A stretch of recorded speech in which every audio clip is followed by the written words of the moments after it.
Assalamualaikum warahmatullahi wabarakatuh. Dalam video ini kita akan belajar mengenai perumusan dasar negara di mata pelajaran Pendidikan Pancasila dan Kewarganegaraan untuk kelas 7.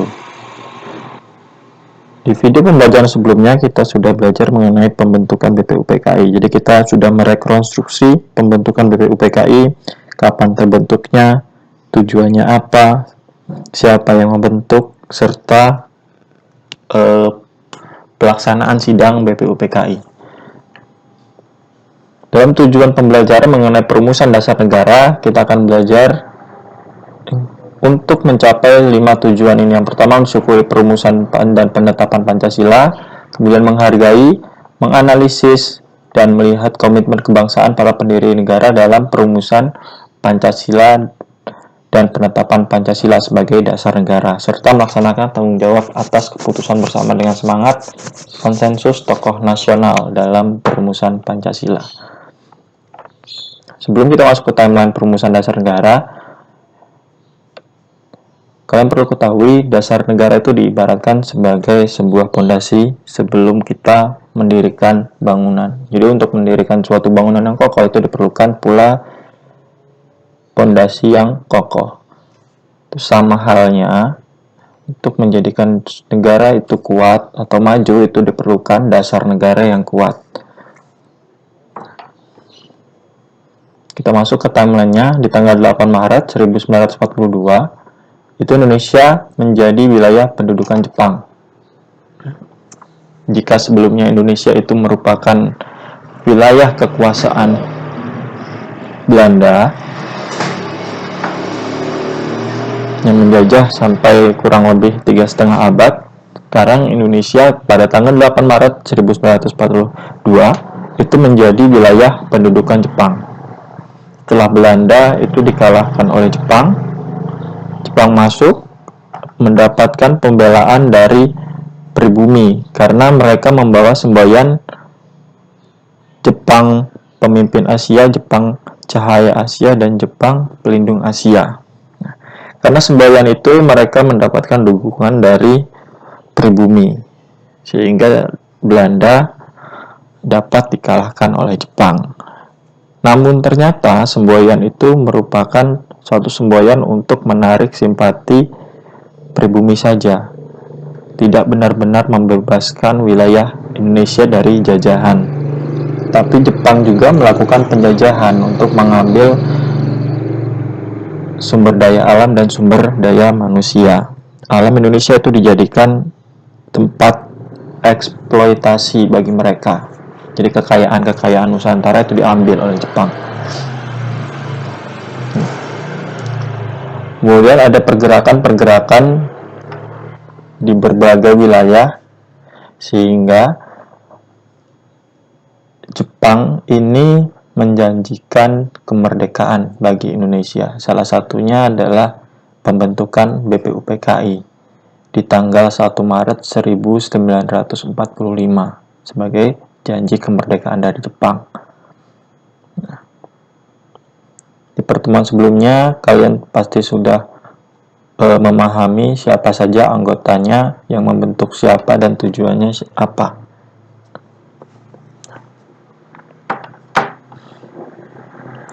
Jadi di pembentukan BPUPKI itu di tanggal 1 Maret 1945.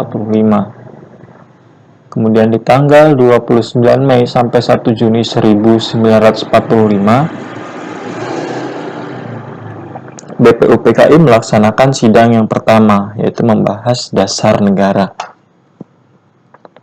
Jadi kalau di video sebelumnya itu sudah saya jelaskan, BPUPKI mengadakan 2 sidang resmi dan 1 sidang tidak resmi. Sidang resminya di tanggal yang pertama di tanggal 29 Mei sampai 1 Juni, untuk sidang yang kedua tanggal 10 sampai 17 Juli 1945 untuk membahas mengenai Undang-Undang Dasar. Oke, kembali lagi ke perumusan dasar negara. Jadi Ketua BPUPKI Rajiman Widyadiningrat itu selaku Ketua Saya selaku ketua sidang yang pertama itu menyatakan perlunya suatu dasar negara agar negara yang didirikan itu menjadi negara yang kokoh dan kuat.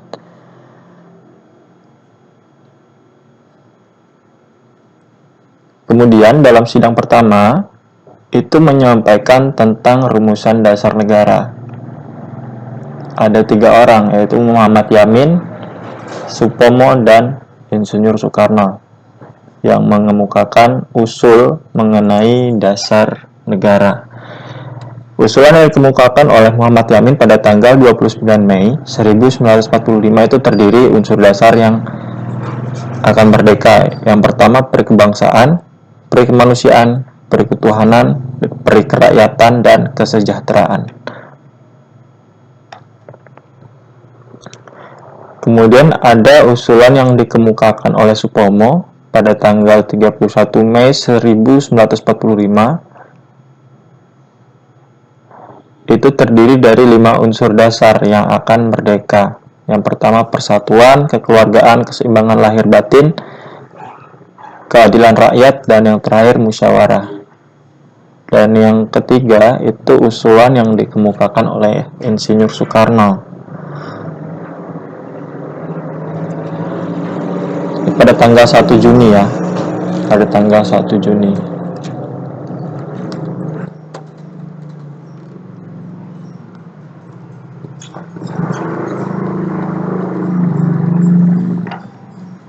Nah, pada tanggal 1 Juni Soekarno mengusulkan 5 unsur landasan kemerdekaan. Yang pertama, nasionalisme dan kebangsaan Indonesia, internasionalisme atau perkemanusiaan, yang ketiga mufakat atau demokrasi, kemudian kesejahteraan sosial, dan ketuhanan yang Maha Esa.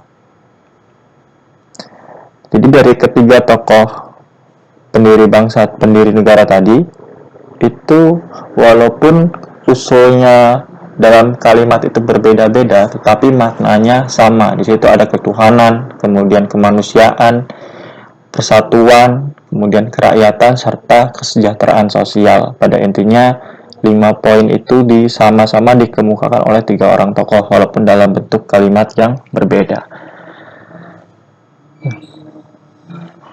Kemudian pada akhir persidangan pertama, Ketua BPUPKI itu membentuk panitia kecil. Jadi dari 69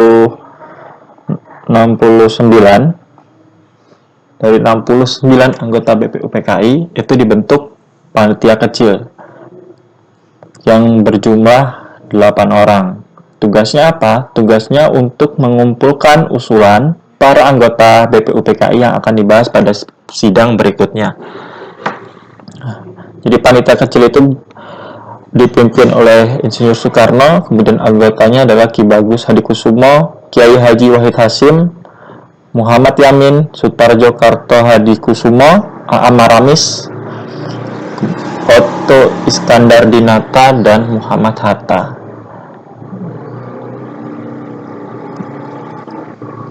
Kemudian panitia kecil yang berjumlah 8 orang tadi mengadakan pertemuan untuk mengumpulkan dan memeriksa usul-usul yang menyangkut beberapa masalah. Jadi usul-usul dari anggota BPUPKI. Yang pertama, ada golongan usul yang meminta Indonesia merdeka selekas-lekasnya. Kemudian golongan usul mengenai dasar, ini maksudnya ada dasar negara. Kemudian usul mengenai unifikasi. Unifikasi ini berarti hukum yang diberlakukan ke seluruh wilayah negara.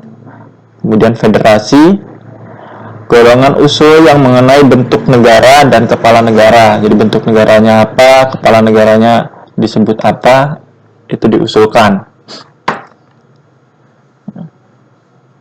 Jadi mengenai bentuk negara, ini sekilas info, bentuk negara itu ada banyak. Ada yang berbentuk kerajaan, ada yang kesultanan, dan lain sebagainya. Kemudian kepala negara ini siapa? Apakah raja atau presiden? Kemudian yang kelima, golongan usul mengenai warga negara. Yang keenam, golongan usul mengenai daerah, agama dan negara, golongan usul yang mengenai pembelaan, dan golongan usul mengenai soal keuangan atau perekonomian negara. Ini merupakan risalah sidang BPUPKI dan PPKI.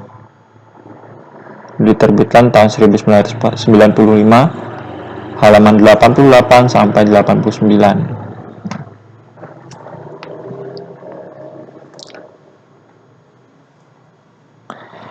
Jadi setelah diputuskan, panitia kecil tadi mengadakan rapat dengan 38 anggota BPUPKI di kantor besar Jawa Hokokai. Dan setelah adanya pertemuan itu dengan 38 anggota BPUPKI, itu membentuk suatu panitia kecil yang berjumlah 9 orang. Ini biasa dikenal dengan sebutan Panitia 9. Tugasnya adalah untuk menyelidiki usul-usul mengenai perumusan dasar negara. Anggotanya ada 9. Yang pertama, sebagai ketua itu ada Insinyur Soekarno, kemudian Muhammad Yamin, Muhammad Hatta Amaramis, Raden Abikusno, Cokro Sujoso, Abdul Qahar Muzakir, Haji Agus Salim, Wahid Hasyim, dan Ahmad Subarjo. Ini merupakan anggota dari panitia 9 yang bertugasnya menyelidiki usul-usul mengenai perumusan dasar negara. Kalau tadi di panitia kecil yang beranggotakan 8, ini tugasnya adalah mengumpulkan dan memeriksa usul. 9 poin ini, yang panitia 9 itu khusus untuk perumusan dasar negara. Jadi panitia 9 yang tadi itu mengadakan rapat di rumah Insinyur Soekarno, Jalan Pegangsaan Timur nomor 56 Jakarta. Kemudian pada tanggal 22 Juni 1945, panitia 9 mencapai satu kesepakatan tentang rancangan pembukaan hukum dasar. Ini masih berupa rancangan pembukaan hukum dasar ya. Kemudian rapat tersebut berlangsung secara alot karena terjadinya perbedaan paham antar peserta tentang perumusan dasar negara, terutama soal agama dan negara. Jadi karena negara Indonesia itu tidak hanya satu agama, melainkan ada beberapa agama yang ada di Indonesia, serta ada perbedaan paham atau tujuan dalam anggota tersebut, ya, anggota panitia 9.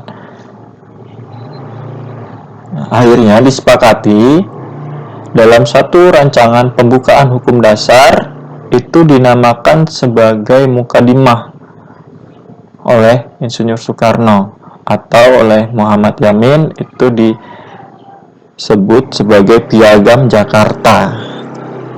Ada juga oleh Sukiman Wirosanjoyo itu menyebutnya sebagai Gentleman's Agreement bernegara. Ya. Di Piagam Jakarta itu isinya sama dengan pembukaan Undang-Undang Dasar 1945.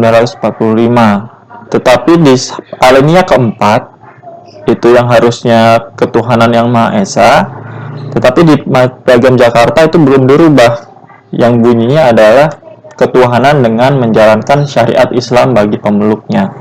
Ya. Jadi untuk itu kita akan bahas lebih lanjut di video kita berikutnya. Untuk video pembelajaran kita cukup sampai di sini. Bapak berpesan tetap laksanakan protokol kesehatan agar kita dapat segera belajar di kelas seperti biasa. Oke, Bapak tutup. Wassalamualaikum warahmatullahi wabarakatuh.